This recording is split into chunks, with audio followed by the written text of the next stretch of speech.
When I started the gardens in this property, I made a huge mistake. And it wasn't until winter came that I realized what that mistake was. In today's video, we're going to talk about my big mistake, how you can avoid it, and how you can even fix it if you too have made this mistake. What was my mistake? I did not plan for winter. When winter came, all I saw was a bunch of brown sticks sticking up out the dirt and leaves. I live in Georgia where we get mild winters and we do not have a lot of snow or ice. Matter of fact, it hasn't snowed in the last 6 years. So winter is still a time for me to be outside and to enjoy the garden. What I noticed was there wasn't anything to call my attention to the areas where flower beds were. One of the ways that I fixed this issue was by adding things that would provide winter interest. Not only did I not have any evergreens, because all I did was plant a lot of perennials and I planted hydrangeas, which all shed their leaves in the winter, I didn't have anything to say, this is the flower bed. Now, evergreens, the reason why I say I get the most bang for my buck with them is because they offer me different shapes, different textures, different colors, different heights, and different widths. So I set about adding more evergreens, things that would be there regardless of what the weather was, as well as adding some things that were not necessarily evergreen, but will contribute to winter interest in the winter months. So what did I do? One of the first things I did was plant a couple of coral bark Japanese maples. They lose their leaves, but they truly offer all season interest because in the springtime, their leaves are this beautiful chartreusey green.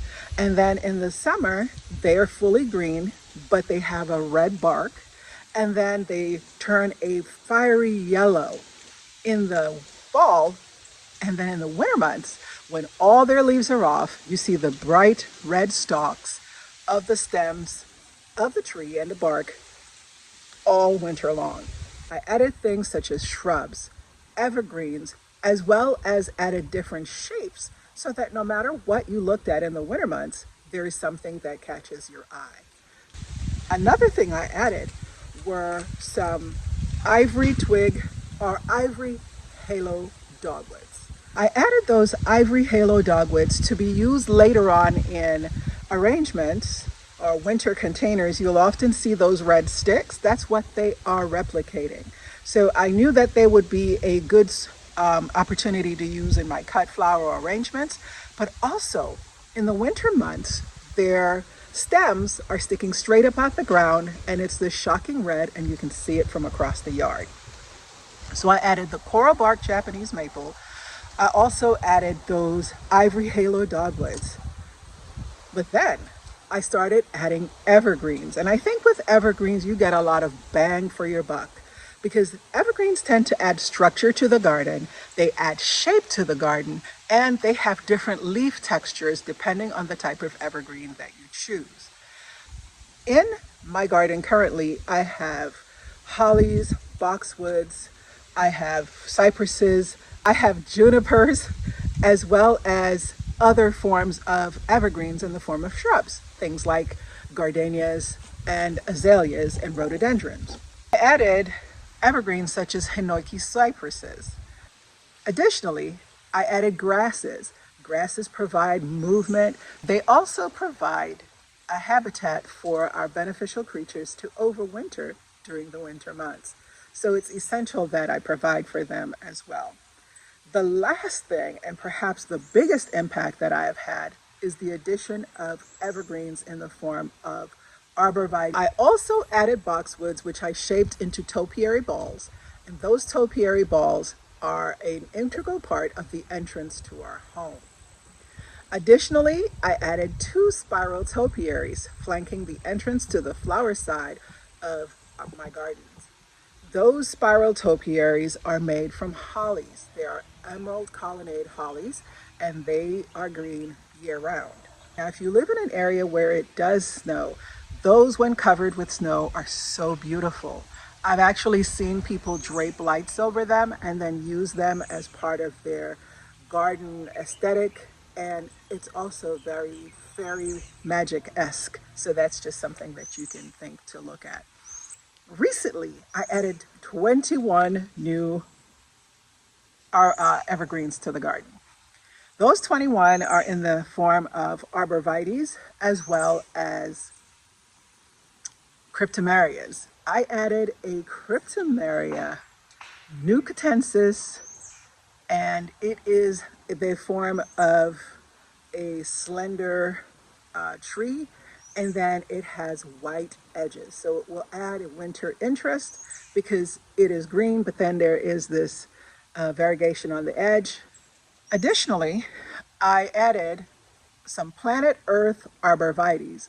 Those are probably one of my favorites because they grow to be round. They are 4 to 5 feet wide and 4 to 5 feet tall at their maturity.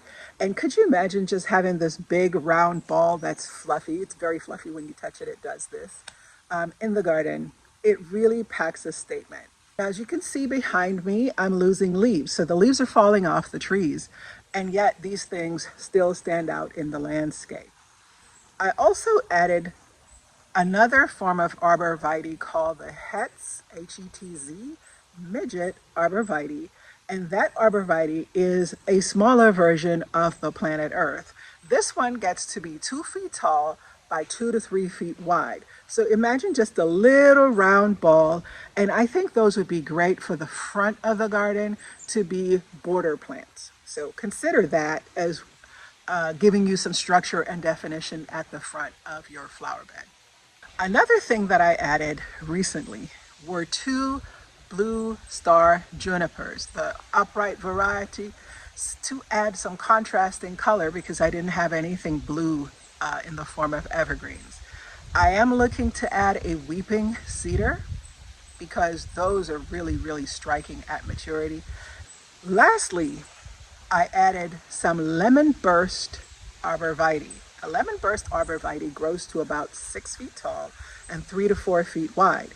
They are yellow. So imagine in a sea of brown and this bright, shocking yellow, you see it from across the yard.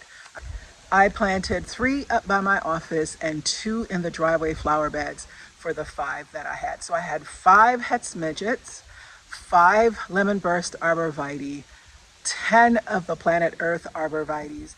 And it's so interesting because my husband loves the garden, y'all. He does.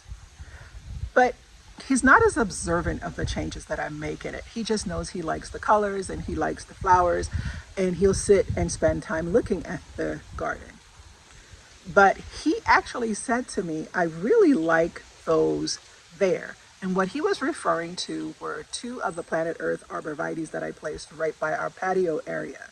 And for him to notice and to say it gives it structure, it was missing something, and it kind of anchors the place. I thought, aha, I've accomplished what I wanted to accomplish because he actually noticed it. So other things that you can consider for your garden for wintergreen interest are daphnes. Daphne is an evergreen here in the South, and it has the bonus of providing wonderful fragrance in the very early spring. We've talked about my mistake of not adding enough evergreen or winter interest. I've shown you and told you how I'm going to fix those mistakes, or have been fixing those mistakes. Let's talk a little bit about how to avoid making the same mistake that I did. The way to avoid it is to slow down, sit down, and plan a little bit before you start planting. I know it can be exciting when you find plants on sale. You want to go dig and play in the dirt and get them settled in. But then what happens is I'm having to shift plants around because I did not have my anchor plants or my evergreen things in the ground prior to starting out my flower beds. So I would encourage you to sit down, jot down what's going to be like the back of your flower bed. Are you going to use it as a screening tool against, say, your neighbor? So do you want a hedge of arborvitaes to the back to give you screening? And then that would be like your living fence, and then you plan your garden in front of it. Or are you going to use them more as focal points in the garden where every so often you'll see an evergreen or some type of arborvitae dotted in somewhere in the garden for continued interest. Do you like certain shapes versus another? Are you drawn to circles or the squiggly lines of the spiral topiaries? Do you prefer more weeping things? I honestly suggest a variety. That way you get a garden that has varied interests as opposed to a garden that is just one note where everything stands up. That's the reason I added the planet Earth, so that there are circles and there's little squiggly lines and there's the canonical shape of the typical arborvitaes that we know. You can also trim your boxwoods into squares, so you can even have those squares or more triangular, shape your arborvitaes to be more triangular as opposed to a cone. But those are the things that you can do. Sit down, plan out, decide where those are going to be. That way you save the space and you can purchase those items when they go on sale. The best time to purchase evergreens is right after Christmas or right around Christmas, because they bring a lot of them into the store because people use them in their decorations as well as for Christmas trees. And so you can get them a lot of times at half price or even a third of the price that you would during the actual garden season. If you've enjoyed this video and want more content like this, take a look at this video. Until next time, happy gardening.